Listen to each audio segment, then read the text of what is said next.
Okay.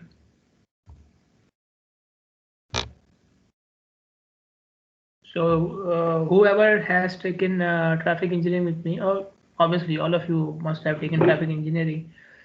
So you must have seen even in that case we were discussing freeways and multi-lane highways together, and the reason is that the procedure for analyzing multi-lane highways and freeways according to SCM is the same.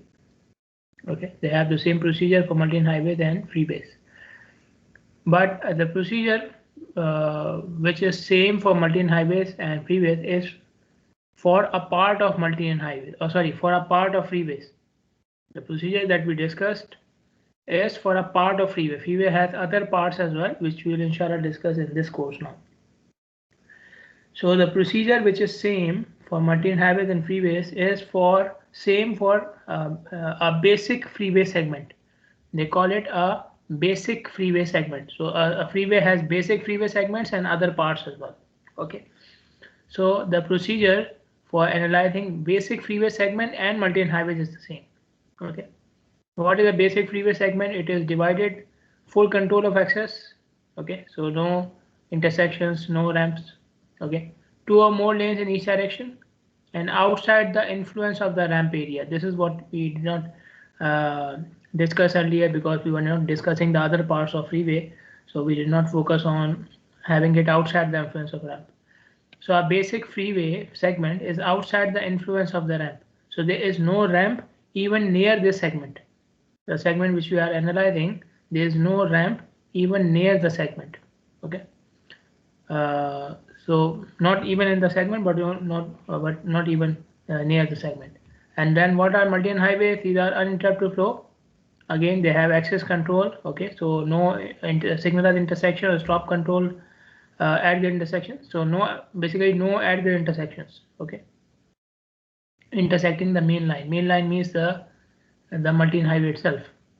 You may have isolated driveway access.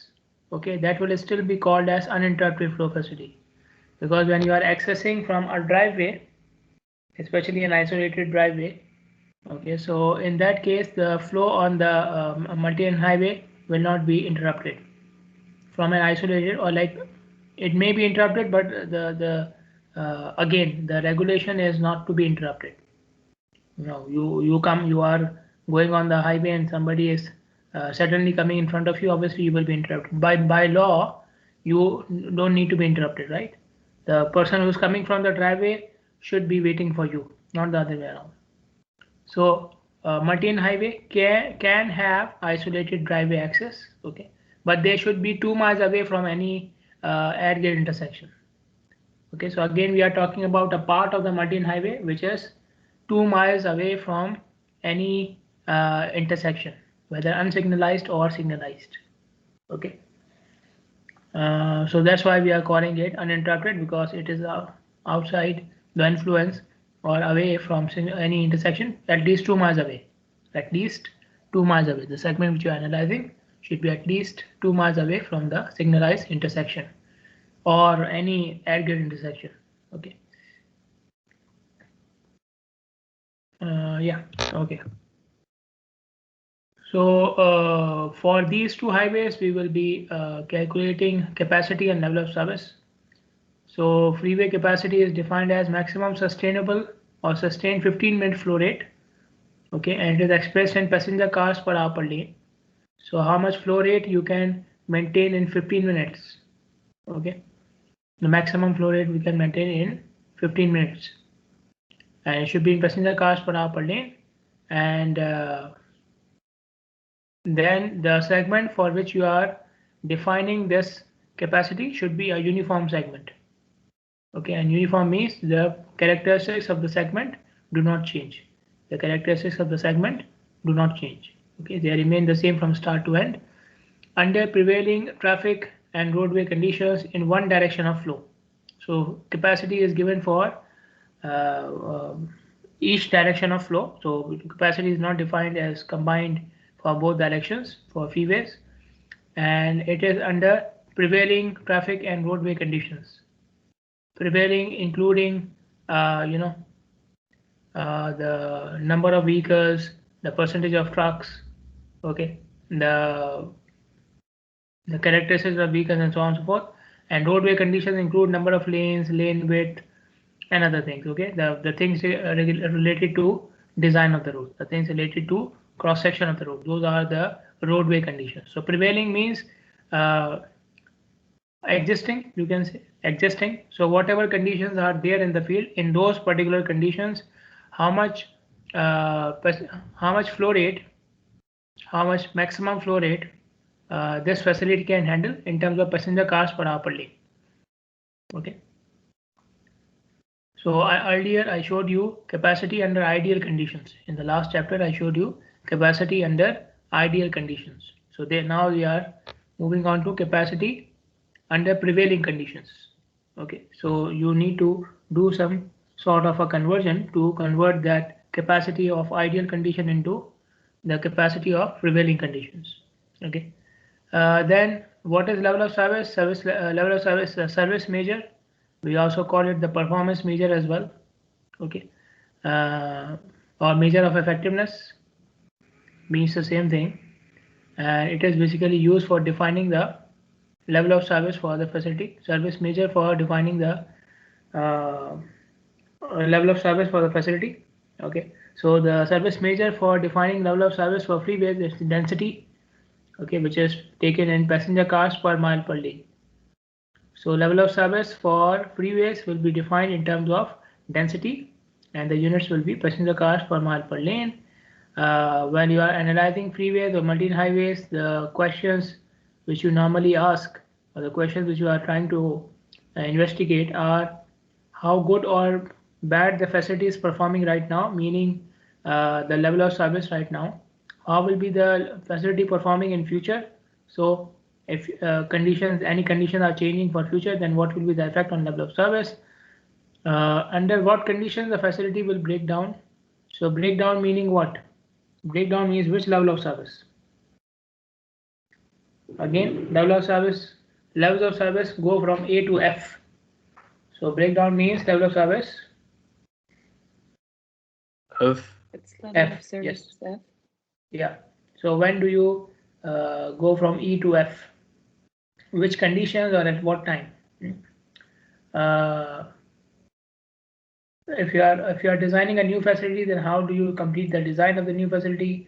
What is the capacity of the facility? What is the average travel or speed of this facility? So all these questions can be answered using the highway capacity manual procedure that we are going to discuss. Okay, so this is a table with some description of each level of service. Okay, and these are some pictures to show different levels of service. Okay, so A means completely free flow with efficient operating speeds.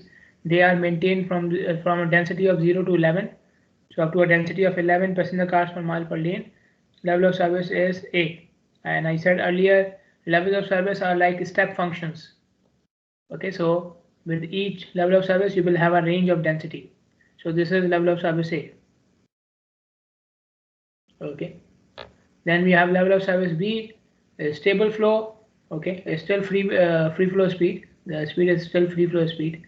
Okay, the flow is stable.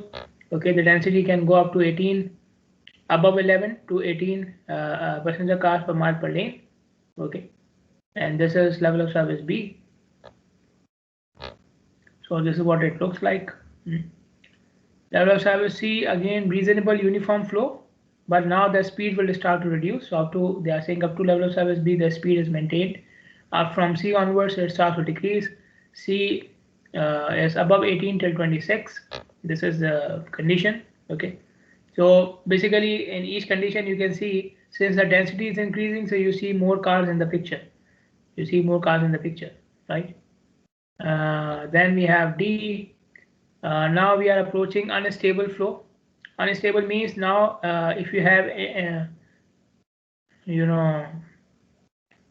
any particular driver tries something unexpected that can cause a shock wave. Okay, I explained this phenomenon in the last chapter as well. Then any driver on freeway, that happens when you are near capacity. So near capacity is basically this D. Okay, and obviously E is capacity itself. So D and E are considered as unstable flow because in these conditions a shock wave can easily be created because of random behavior of the driver.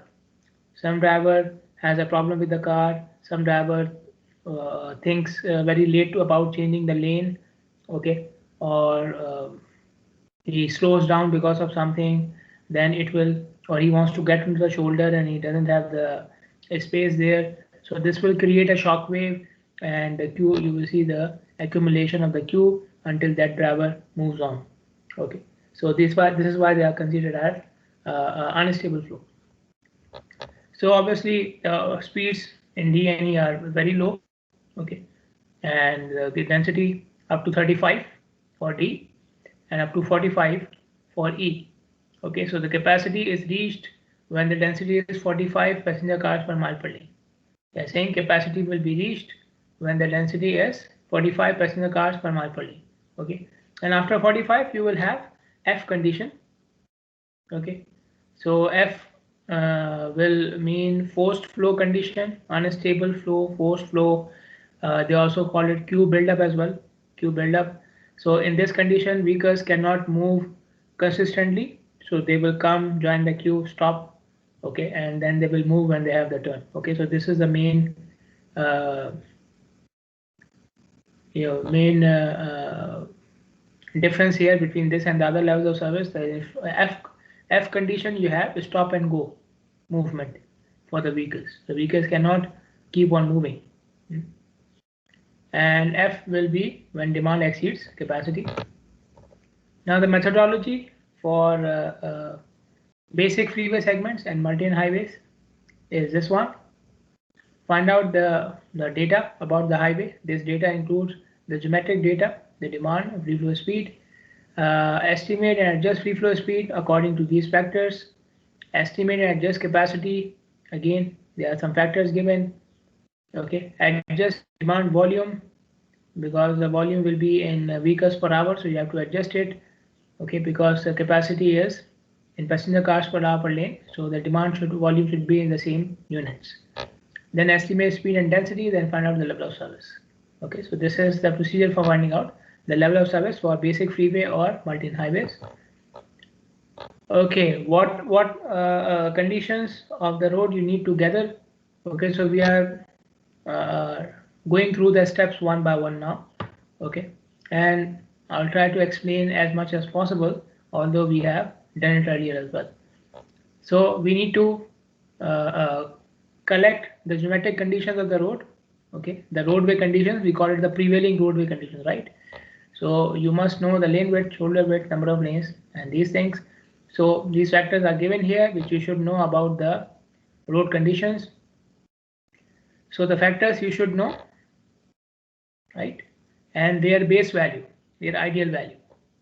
Okay, base or ideal value. Okay, so lane width ideal 12 feet, lateral clearance 6 feet on the right hand side shoulder, 2 feet in the median. Okay, this is the base condition. Okay, ramp density, so number of ramps per mile basically. Ramp density means number of ramps per mile. Okay, and it is counted for 3 miles upstream and 3 miles downstream, meaning 3 miles forward in the direction of traffic flow and 3 miles backward, against the direction of traffic flow. So if you are doing it for this segment, okay, then you go 3 miles forward from here and 3 miles backward from here, and you will count the number of ramps, okay, in this 3 mile segment, and then you will divide the number of ramps with 6 miles to get the ramp density. Okay, and obviously the base condition is no ramps. The base condition is there are no ramps in this 6 mile segment. Okay, so 6 mile means 3 mile forward, 3 mile backward. Okay, 3 mile upstream, 3 mile downstream. Terrain, you must know the terrain condition, and the ideal terrain condition is level, which means to have a gradient of 2% or less. So 2% or less gradient means level terrain. Okay, driver population, the base condition is we should have only passenger cars, but obviously you will not have passenger cars, so you must take the percentage of heavy vehicles as well.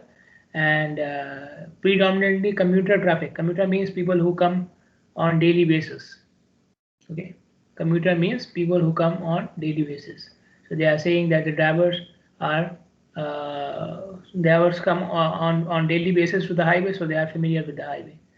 Okay, because if the drivers are unfamiliar, then they will be more cautious. They will go at low speed and they will slow down the flow. So the capacity and the flow rate will be less. Okay. Weather conditions should be known. Weather conditions, obviously, weather does not remain the same, right? So we are talking about the weather conditions which is normal or general in that area. Okay, so for us it will be clear skies. Okay, our normal conditions, alhamdulillah, clear skies. We don't have any problem of we call it problem or blessing, whatever, but we don't have continuous rainfall or snowfall or something like this, right? So whatever weather conditions you have normally or in most of the times of the year in your area, you must know about that. Okay, so if you go to tropical areas, then you have more rainfall. If you go to northern countries, okay, Scandinavian countries or Canada or these countries, then you may have problem of snowfall. Okay, so in that condition, uh, you know, then you will take those weather conditions.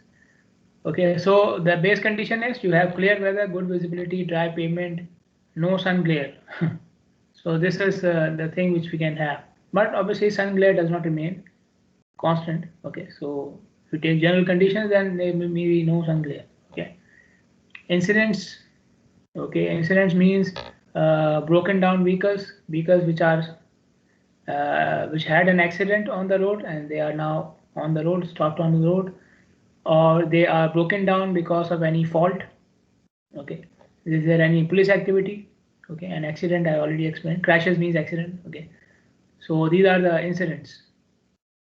Okay, and so if there is any incident at that place, you must know about it. And obviously the base condition is no incident. Work zone means construction activity. Work zone means construction activity. So is there any construction activity happening in that area? Okay, near your segment or on your segment? If there is, then you should know about it. And the base condition is no construction activity, right? Normal is no construction activity. Okay, then how to calculate the free flow speed? So free flow speed is defined as average passenger car speed under low flow conditions. Okay, average passenger car speed under low flow conditions. What flow is considered as low flow? Low is when the flow is less than 1000 passenger cars per hour per lane. Keep in mind this is for freeways and multi-highways. This value is for freeways and multi-highways.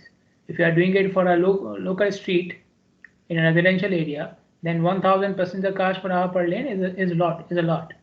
But for freeways and multi-highways with higher design standards, free flow speed is maintained even up to a flow of 1000 passenger cars per hour per lane. Okay, so this is so we are saying you can measure free flow speed if you can go to the field in this condition, and you can measure it.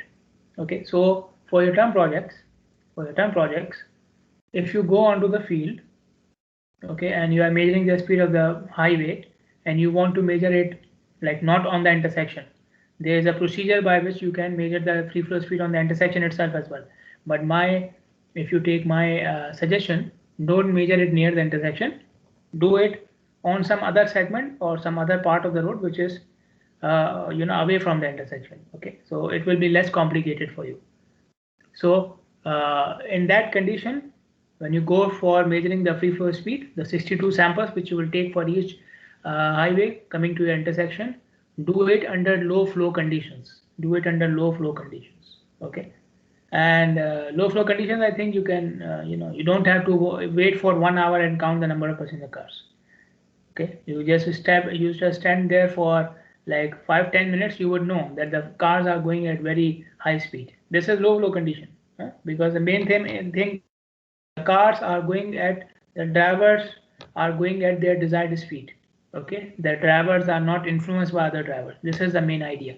Under low flow conditions, your speed is not influenced by other cars. Okay, so you will measure the free flow speed directly from the highway. you will measure the free flow speed directly from the highway for both the highways and do it away from the intersection. Right now I can tell you this much. Okay, after when we cover the intersection, maybe I can tell you how do you measure it on the intersection as well. But make your lives less complicated. Do it away from the intersection. That's it. Okay.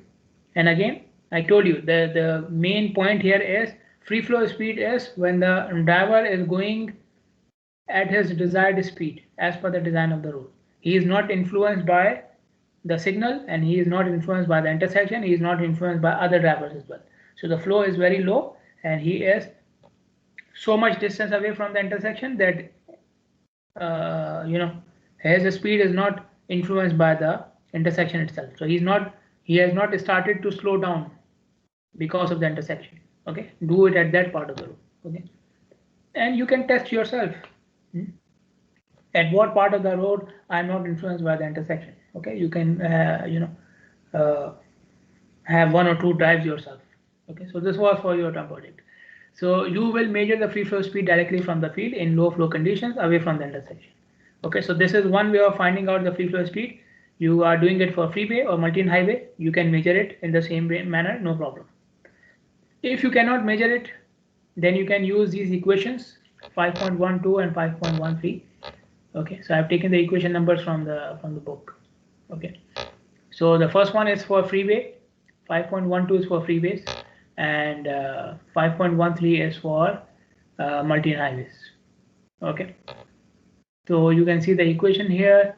We have BFFS, FLW, FRLC. Okay, so so these two are adjustment factors. The F values are adjustment factors. So you can see two F values here and you can see four F values here. Okay, four F values here. So these are basically adjustment factors. Okay, whatever is denoted by F is an adjustment factor. Okay, then we have TRD, which is total ramp density. TRD means total ramp density. Okay, and BFFS means what? Best friends forever, right? No, this means base free flow speed. BFFS means base free flow speed. Base free flow speed. So free flow speed under base conditions, or free flow speed at which the road is designed. So it's a design speed or the maximum speed you can have under base conditions. Okay, that is the base free flow speed. For freeways, they have already fixed the value of BFFS, which is 75.4 miles per hour. For freeways, BFFS will be 75.4 miles per hour. Okay. Then the adjustment factor, FLW adjustment factor for lane width, FRLC adjustment factor for lateral clearance. So FLW for lane width, FRLC for lateral clearance, and R means the lateral clearance on the right hand side. Okay, so for freeways, lateral clearance is only taken for the right hand side of the road. Okay, and TRD means total ramp density, and I already showed you how to calculate total ramp density. From the segment, go 3 miles forward, 3 miles backward, count the number of ramps and divide by 6. Why 6? Because we have taken 3 miles forward, 3 miles back, so 6 miles in total. Okay, so this is the total ramp density in those 6 miles. Then we have in this equation, so we have again FLW, lane width adjustment factor. Then you can see FTLC. So again, this is for lateral clearance, but T means total lateral clearance. T stands for total lateral clearance. So now you are counting lateral clearance on both sides of the road, right hand side and left hand side. Now keep in mind that these analyses are done for a specific direction of the road, for a specific direction of the road. So left hand side doesn't mean the left hand edge of the road. Left hand side means what? Left hand side is the median side of the road. Okay, left hand side is the median side of the road. So right hand side will be the edge of the road and the left hand side will be the median of the road. Okay, the side towards the median of the road. Okay, so it's not like you go towards the other edge, because that will be for the other direction then. The other edge will be considered when you are doing the analysis for the other direction. Okay, so if this is your median highway and this is your median,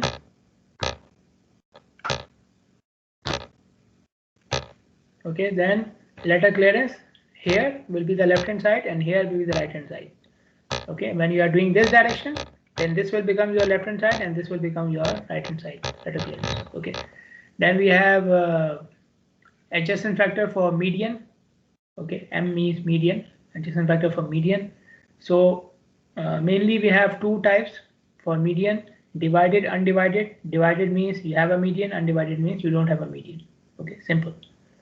Then we have adjacent factor for access points. What are access points?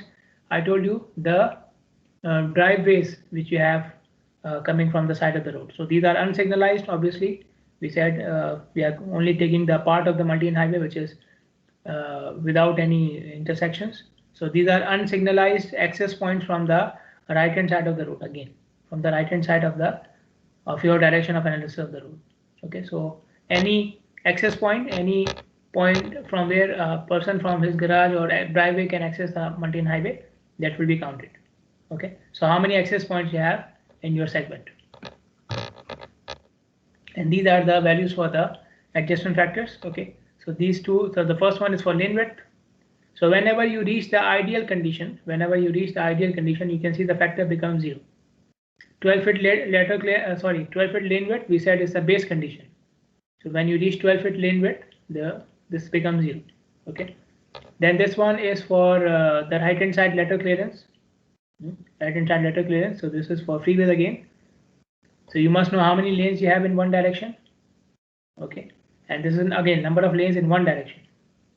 Okay, and this is the letter clearance on the right hand side. So we said base condition for right hand side letter clearance is 6 feet.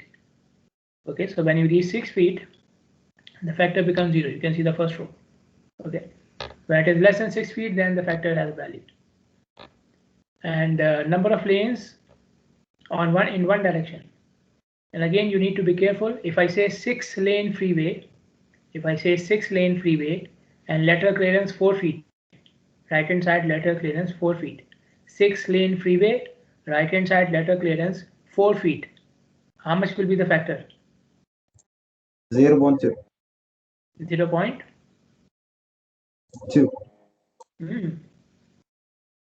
Because 6 lane freeway. 0.8. 0.8. 6 lane means 3 lanes in each direction. See, they are saying in one direction. Okay. So 0.8. 6 lane freeway will have 3 lanes in one direction. Okay. So this is the point which I was trying to make here, that the number of lanes are always stated for both directions. So if I say 6 lane, that means 3 lanes in each direction. If I say 4 lane, that means 2 lanes in each direction, and so on and so forth. Then these are the factors for multi-lane highways. Okay, the first one for median type. So we have divided, undivided. They have a third one as well, but you can see the factor is still 0. Okay, what is two-way left-hand lane? What is the two-way left-hand lane? So you have this multi-lane highway. Let's say we have 2 lanes in each direction, and between both directions we have an extra lane. So it's not like a built median, it's not like a curved median, it's like an empty space, and the width of the space is equal to 1 lane. The width of the space is equal to 1 lane. So it's not raised or depressed below the surface of the earth, below the surface of the road. It is at the same level and using the same pavement, using the same material, surface material, and everything is the same. Okay, for this lane and the remaining lanes. So this lane can be used for left turning for both directions of the multi-lane highway. So if somebody is coming from here, he wants to make a left turn, and the left turn is, let's say, from here. So he will come to this lane. Okay, and the benefit will be he can wait in this lane without disturbing the other driver. So he can make the left turn whenever he has the chance to make the left turn, and you don't have to make this section signalized or anything, right? Because the person who wants to make a left turn is here, and he will make the left turn when this side is empty. So he can wait for 2 minutes, 3 minutes, no problem. Only he is waiting, or the people who wants to make a left turn are waiting. The others can easily move. Okay, same thing can happen for the other direction as well. So if you have a left turn from this side, then this lane can be used from the driver from the other direction as well.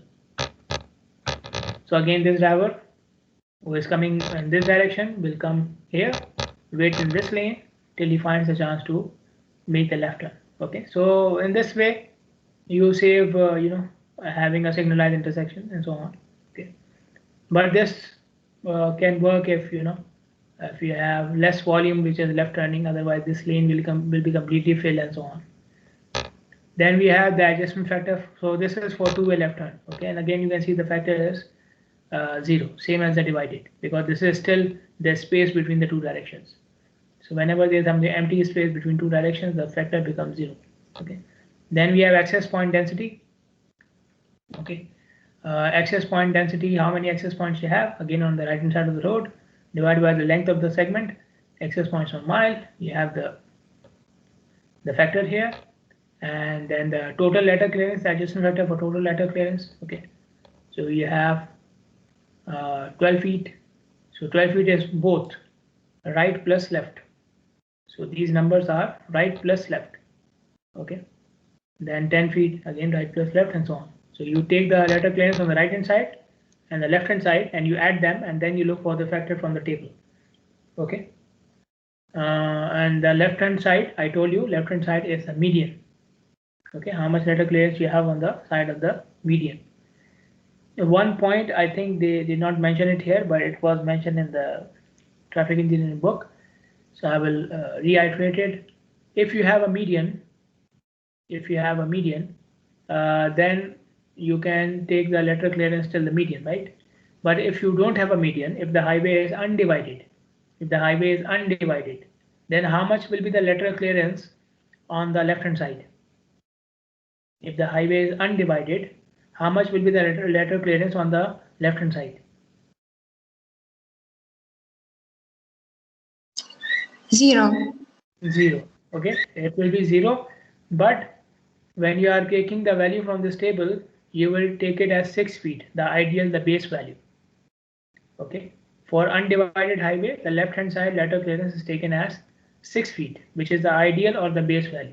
Why? Because you are already putting a factor for the adjustment for median time. Okay, so if you take the right hand side letter clearance as 0 and then take the factor according to that, that means you are making the adjustment for median type twice. Once in the form of this adjustment factor, and then another time in the form of adjustment factor for letter clearance. Okay, so in order to avoid the duplication, whenever you have undivided highway, you will take the letter clearance on the left hand side as 6 feet. So 6 feet for undivided highway from the left hand side, plus whatever you have on the right hand side. One more factor about letter clearance. Letter clearance includes the shoulder as well. Letter clearance includes the shoulder as well. Shoulder is part of the letter clearance. So you will measure the letter clearance from the edge of the lane, to any object on the side of the road or on the median side. Okay. So if after the lane you have a shoulder will be part of the letter clearance. Okay. Let us do an example. This is for calculation of freeway. Obviously, we have a 4-lane freeway in an urban area. Space limitations, we have only 11 feet lane width. Letter clearance of only, I think, 1 feet. I think they want to say 1 feet. Okay. It's a dense urban area. We have a 6-mile section surrounding the segment. Has a total of 7 interchanges. Okay, 7 interchanges with 16 ramps. Okay, so interchanges they are having 7 locations at which there are ramps. Interchanges means ramps, right? 7 locations where we have ramps. And how many ramps? We have 16 ramps. So there are locations on which they are having more than one ramp as well. So we have to find out the free flow speed for this freeway. Okay, we will consider the letter clearance to be 1 feet. Okay, for the time being, just for the sake of analysis. Okay, you can go and you can go to the book and you can see the actual value, and you can see the full solution as well. But for the sake of class, I forgot to write it. Let us take it 1 feet. Okay, no problem. Okay, so we will go to the equation. Okay, this is the equation. Base free flow speed for freeways, we have fixed it 75.4, so we know this value. Lane width, letter adjustment factor, so we have 11 feet lane width, so the adjustment factor will be 1.9. Okay, so 1.9. Right hand side letter clearance, I said we will take it as 1 feet. 1 feet. Okay, it was how many lanes? 4-lane freeway. 4-lane freeway, 1 foot letter clearance. How much is the factor?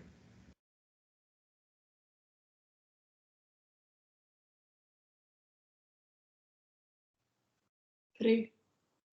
4-lane freeway, 1 foot letter clearance. So the factor will be, yes? 3. 3. Yeah, 3. Okay, so this factor is 3. Total ramp density. 6-mile segment has 16 ramps. 6-mile segment has 16 ramps. Give me the ramp density.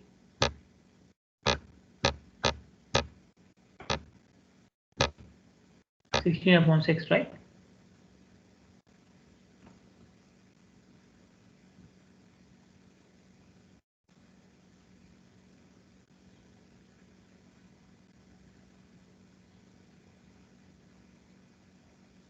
How much is this?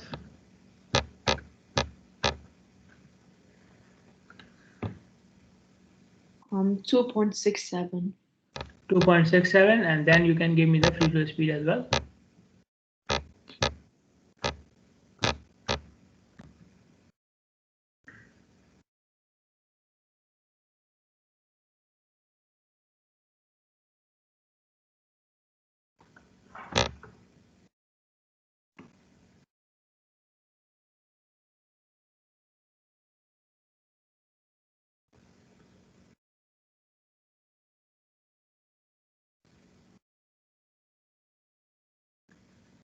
Yes.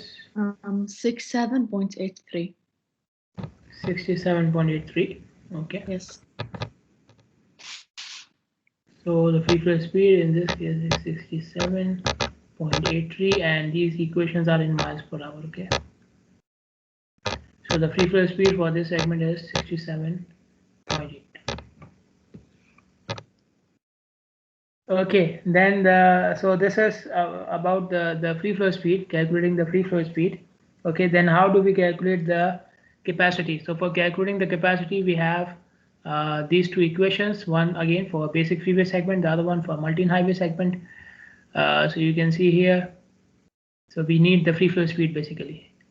In both cases, we need the free flow speed. Okay. These capacities which you will calculate from here, they are capacities under ideal conditions.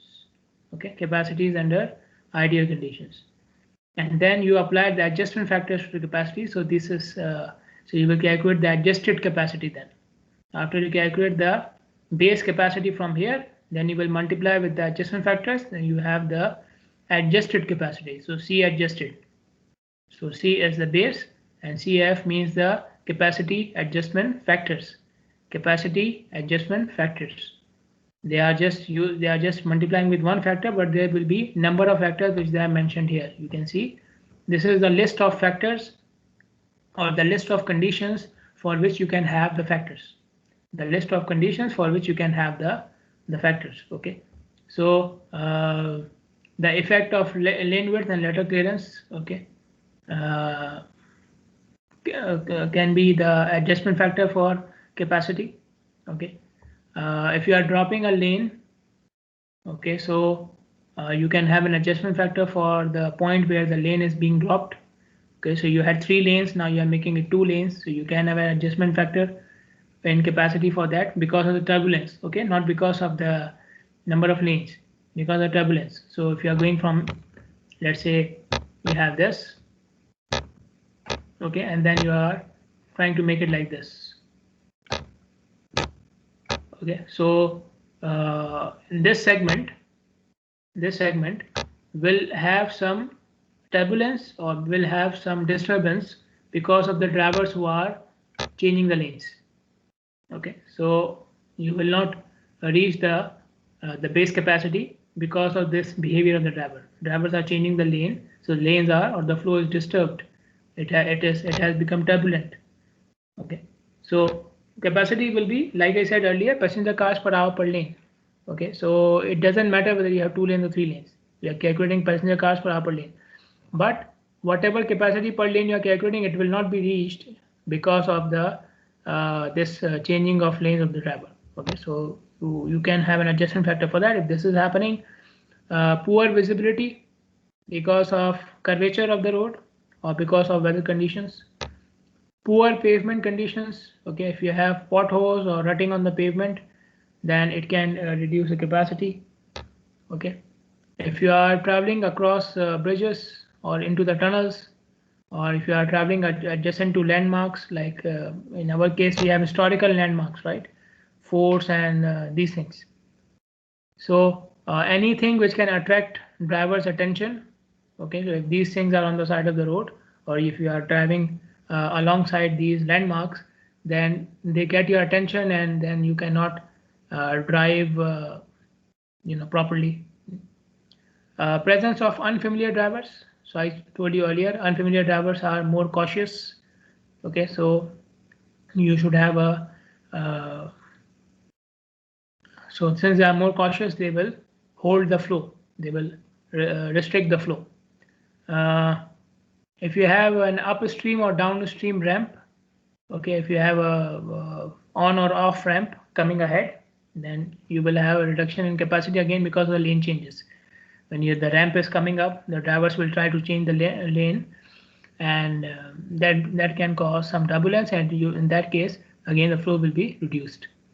If you have any incident or work zone, okay, so incidents can be accidents, breaking down of the vehicle, police activity. Work zone means what? Work zone means, I told you, work zone means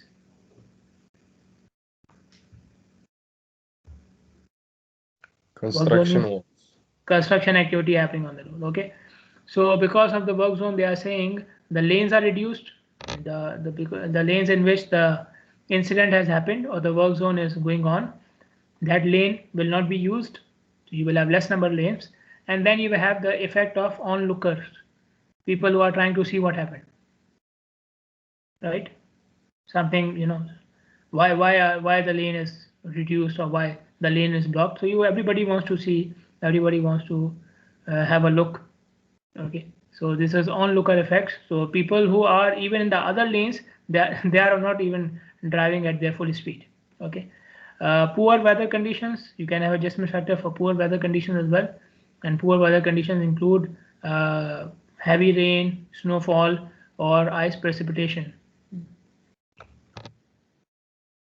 Okay, then the next step was converting the demand volume. So the volume will be given to you in vehicles per hour. The volume will be given in vehicles per hour. So you take that volume, which is V, and you convert it to maximum flow rate. You convert it to maximum flow rate. So V divided by PHF, N, and FHV. What is PHF?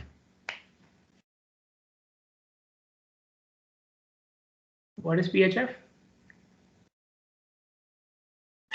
Peak hour factor. Peak hour factor, and we have studied it again and again in highway and even in this course and traffic as well. N is the number of lanes in one direction, and it's number of lanes in one direction.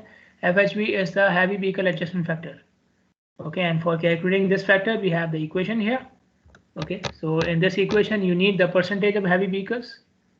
So anybody who took traffic with me before last semester, this equation was slightly changed. Okay, so this is the equation from the new manual. Okay, so there we are not using the same equations and tables.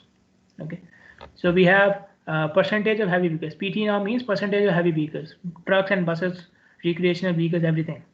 Okay, so PT is the percentage of heavy vehicles, and ET is the adjustment factor. And again, adjustment factor, we have just two conditions now.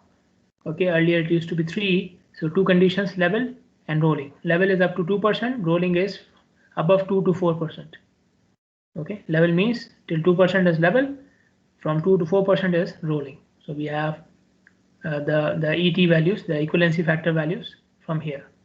Okay, and I think I mentioned earlier, equivalency factor means the effect of the heavy vehicle in terms of passenger car on the traffic stream. The effect of heavy vehicles in terms of passenger cars on the traffic stream. So one heavy vehicle in level terrain has an effect equal to two passenger cars because of its size and speed and acceleration and so on. Okay, so everything combined, one heavy vehicle has a effect equal to two passenger cars on the traffic stream. So if you have one truck in level terrain in the traffic stream, it means it is same as having two passenger cars in the same condition. Okay, and in rolling terrain it is equal to 3 because in rolling terrain the gradient is higher, so they will be having a higher effect. Then we have the factors if the gradient is higher. If you don't have level and rolling terrain, if you have other conditions for gradients, then you may use these tables. Okay, so this is one table. Okay, now in this table we are saying we have 30% single unit trucks and 70% trailer trucks. 30% single unit trucks, 70% trailer trucks. If you go back to the previous chapter, I showed you a table in the end. In that table, there were 3 types of single unit trucks, and there were multiple other types of trailer trucks. Okay, and don't do the difference. Single unit means you have a single unit, single body of the truck. It is smaller. Trailer trucks are bigger, wider, heavier, and they have a trailer attached to them. Okay, so this is known as the default mix of trucks. The default mix of trucks is 30% single unit trucks and 70% trailer trucks. Okay, so in that case, you can take the equivalency factor from this table depending upon your gradient. So if you have minus 2% gradient according to the length and the percentage of heavy vehicles, take the factor from here. So these are the percentage of heavy vehicles. This is the length of the gradient. Length of the gradient. Okay. This is when you have 0. This is when you have 2. This is when you have 2.5, and so on and so forth. Okay. Same table continued. Okay, with higher gradients. Okay, it's the same table. Then this is for 50% single unit trucks, 50% trailer trucks. So they call it equal mix. Equal mix. Okay, 50% single unit trucks, 50% trailer trucks. So again, you can see the equivalency factors here. Same thing, same table is continued. Okay, so I have one table divided into 2 slides here. And this is when you have the heavy mix, sorry, the light mix. This is what we call the light mix. 70% single unit trucks, 30% trailer trucks. 70% single unit trucks, 30% trailer trucks. We call it the light mix. So the first one was default mix, heavy mix, 30% single unit trucks and 70% trailer trucks. Okay. Then we had 50-50, 50% single unit, 50% trailer. That is equal mix. And then we have this one, which is light mix, 70% single unit trucks and 30% trailer trucks. And these are the equivalency factors. Again, the table is continued into 2 slides. Okay, so tomorrow, inshallah, we will start with this example. Okay, if you have any questions, you can ask me. Otherwise, I will start taking the attendance. Like yesterday, I will be doing it on the mobile app. It's easier.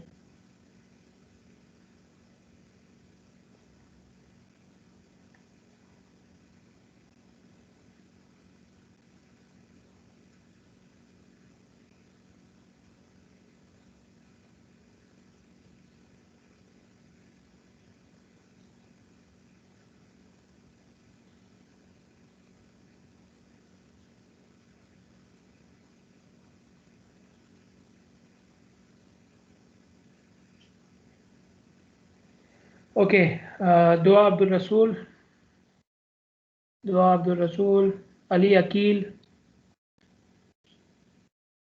Ali Akil, Ali Salah. Okay, Ali Salah is here. Imam Kamil, Asma Khalil. Okay, Zahra Sayyid. Okay, Nujud Salah, Nujud Salah, Dana Nasir. Okay, Nadine Hussam. Okay, Noor Yusuf. Dana Isa. Okay, Reem Abdul Hamid. Reem Abdul Hamid. Zainab Muhammad. Okay, Reem and Zainab both are here. Asil Adnan. Asil Adnan. Nadir Abdul Munim. Asil is here. Nadir. Latifa Ahmed. Latifa Ahmed. Okay. Salma Jafar. Qasim Tahir. Madar Ghassan.